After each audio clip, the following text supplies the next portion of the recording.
हरे कृष्णा। आप सबका हमारे चैनल सुकून भरी बातों में स्वागत है। आज पापान कुसा एकादशी का व्रत है। एकादशी व्रत में 11 माता की पूजा का बहुत विशेष महत्व है। आश्विन माह के शुक्ल पक्ष की एकादशी को पापान कुसा कहते हैं। माता रानी का ध्यान करते हुए इस कथा का श्रवण करें। एक बार एक राज्य में एक राजा राज्य करता था। राजा बहुत ही बुद्धिमान और बलशाली था। राजा सदैव अपनी प्रजा का बहुत अच्छे से ध्यान रखता था। प्रजा भी अपने राजा को बहुत पसंद करती थी। राजा की 2 बेटियां थीं। राजा अपनी दोनों बेटियों से बहुत प्रेम करता था। राजा की छोटी बेटी देखने में बहुत सुंदर और आकर्षण थी और राजा की बड़ी बेटी छोटी बेटी के मुकाबले थोड़ा कम सुंदर थी। राजा की छोटी बेटी 11 माता की पूजा किया करती थी और सभी लोग राजा की छोटी बेटी से बहुत प्रेम करते थे और बहुत प्रशंसा किया करते थे।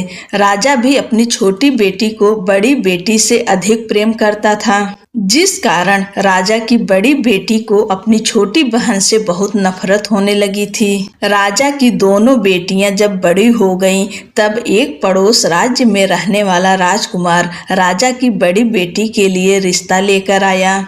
लेकिन जैसे ही उस राजकुमार की नजर राजा की छोटी बेटी पर पड़ी, तो वह राजकुमार राजा की छोटी बेटी पर आकर्षण हो गया और उससे पहली नजर में प्रेम कर बैठा। उस राजकुमार ने राजा की बड़ी बेटी के साथ विवाह करने से मना कर दिया और उसने राजा से कहा कि मैं आपकी छोटी बेटी से विवाह करना चाहता हूँ। जिसके बाद राजा की बड़ी बेटी यह देखकर अपनी छोटी बहन से बहुत क्रोधित हो गई और राजा की बड़ी बेटी ने अपनी छोटी बहन को अपना सबसे बड़ा दुश्मन मान लिया। राजा की बड़ी बेटी ने अपनी छोटी बहन से बदला लेने का निर्णय लिया, जिसके लिए उसने अपनी छोटी बहन को जान से मारने का प्लान बनाया।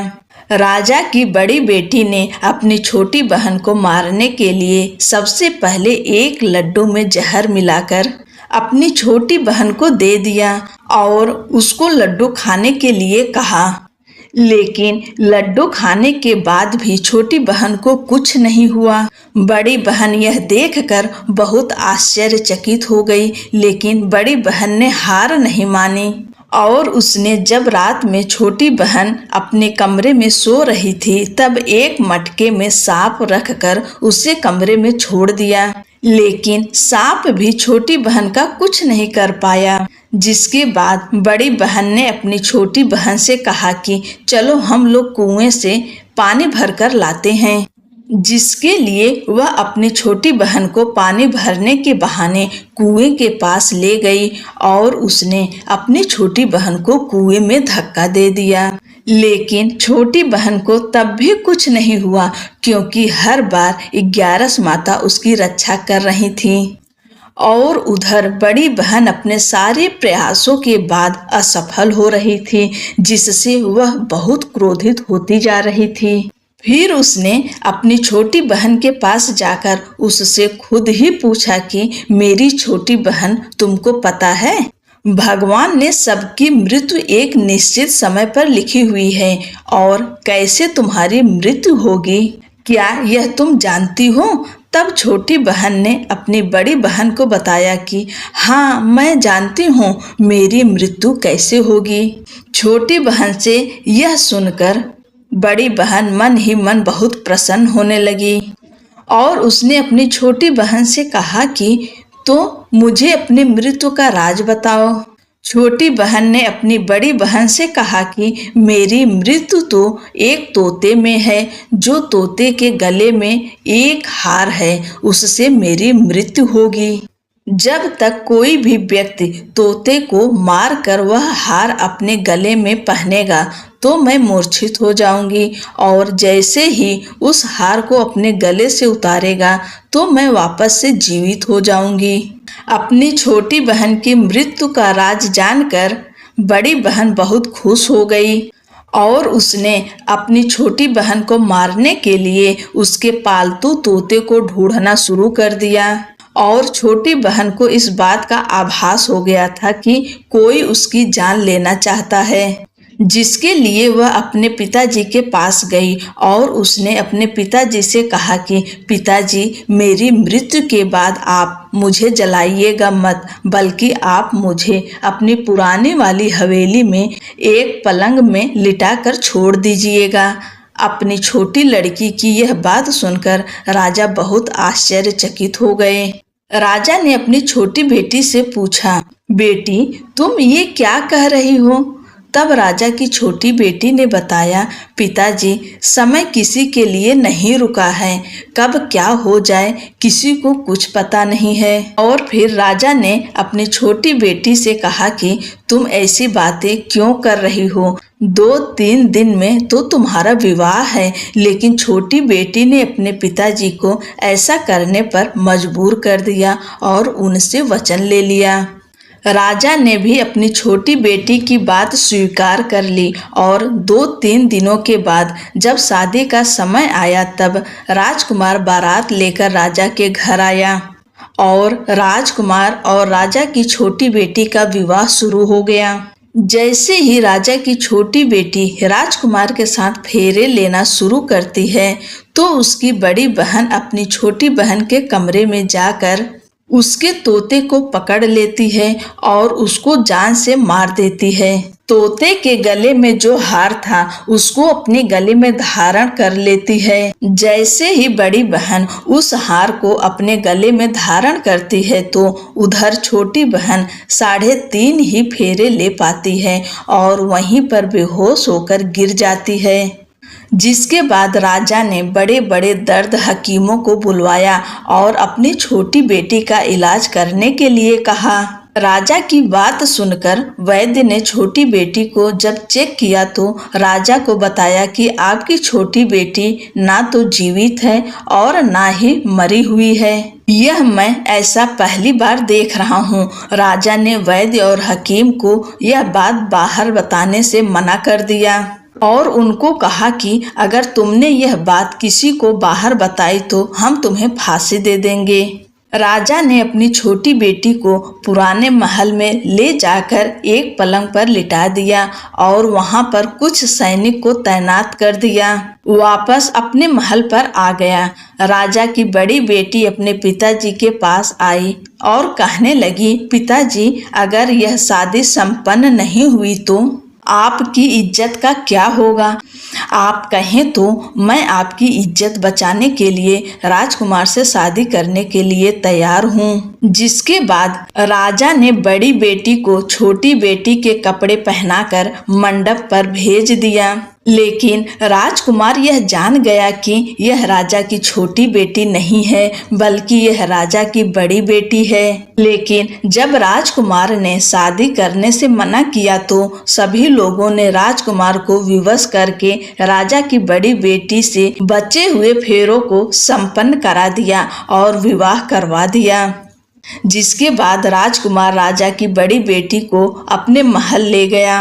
राजकुमार राजा की बड़ी बेटी से ना तो बात करता था, न ही उसको पसंद करता था और ना ही उसके आसपास भटकता था।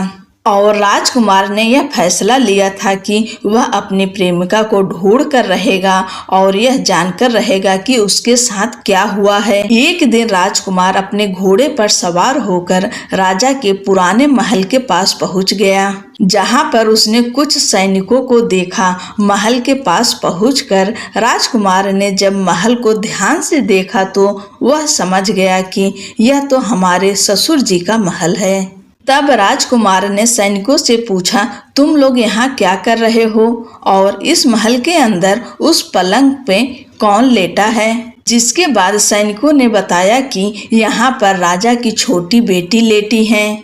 यह सुनकर राजकुमार बहुत प्रसन्न हो गया और वह तुरंत अपनी प्रेमिका के पास पहुँच गया और उसकी सेवा करने लगा।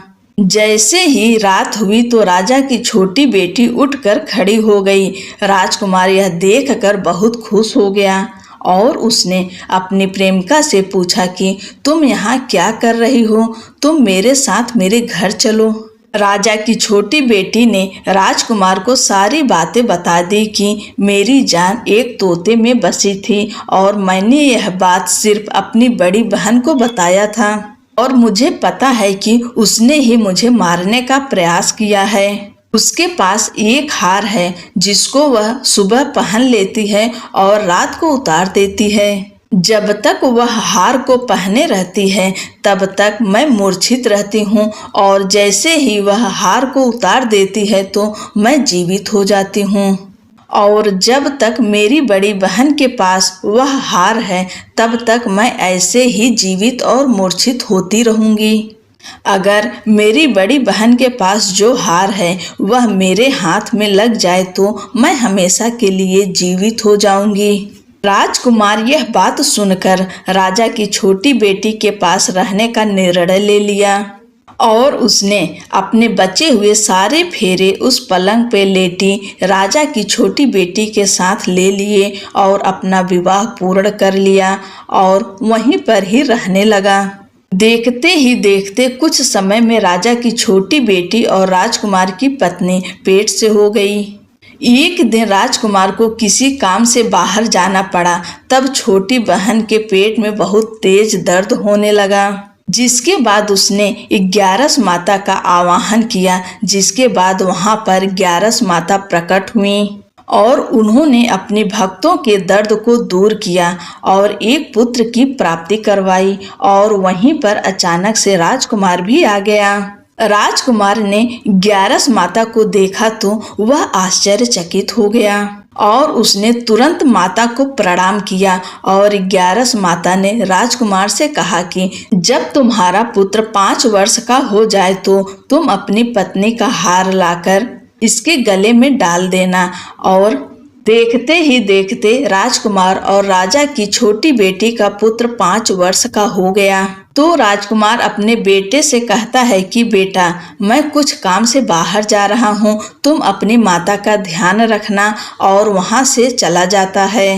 राजा को बाहर निकलता देख बड़ी बहन के सैनिक देख लेते हैं और बड़ी बहन को जाकर सारी बातें बता देते हैं, जिसके बाद बड़ी बहन अपनी छोटी बहन के पुत्र को वहां से उठवा लेती है और उसको मरवा देती है। छोटी बेटी के पुत्र के 2 टुकड़े करवा देती है। पहला टुकड़ा चक्की के पास छुपा देती है और दूसरा टुकड़ा अपनी पलंग के नीचे रख देती है।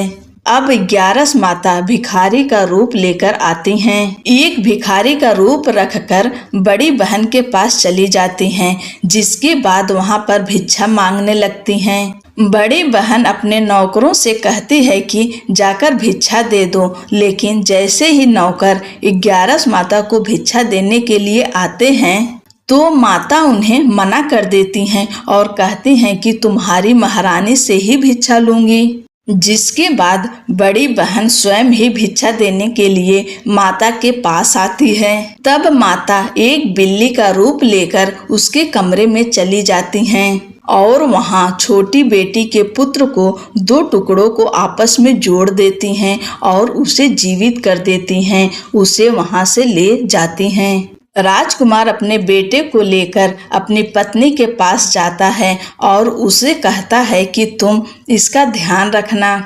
अगर तुम इस बच्चे का अच्छे से ध्यान रखोगी तो मैं तुमसे बात करूंगा। एक दिन राजकुमार अपने बच्चे से कहता है कि तुम मम्मी के उनके गले का हार मांग लो। जिसके बाद राजकुमार का लड़का अपनी मम्मी के पास जाता है और कहता है कि मम्मी, मुझे तुम्हारा हार चाहिए जो तुमने गले में पहन रखा है। यह सुनकर पहले तो बड़ी बहन बहुत क्रोधित होती है, पर उसको यह याद आता है कि राजकुमार ने कहा था कि अगर मैं इस बच्चे का ध्यान अच्छे से रखूंगी तो वह मुझसे बात करेंगे, जिसके कारण वह हार उस बच्चे को दे देती हैं और वह तुरंत हार को ले जाकर अपने पिताजी को दे देता है। और तभी राजकुमार अपने बेटे को लेकर वहां से जाने लगता है और अपनी पत्नी से कहता है कि तुम हमारे लिए खाना बनाकर रखना, मैं शाम को आकर तुम्हारे साथ खाऊंगा।